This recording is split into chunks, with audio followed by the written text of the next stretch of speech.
3-4 sæder i alle biler, der kører på vejene, er i dag tomme. Det vil appen Ans ændre på.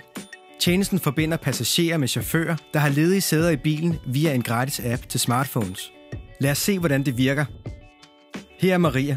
Hun skal til København og deler 3 ledige sæder i bilen til 150 kroner per sæde. Turen deler hun også med sit netværk på Facebook og på Twitter. Christoffer og Benjamin fra Aarhus skal til koncert og leder efter en tur til København. De finder Marias tur via Ans. Efter at have tjekket hendes feedback, booker de begge et sæde i Marias bil. Maria modtager en direkte anmodning og accepterer. Alt det praktiske omkring turen aftales via Ans lynhurtige beskedssystem. Maria mødes med Benjamin og Christoffer, og sammen kører de til København.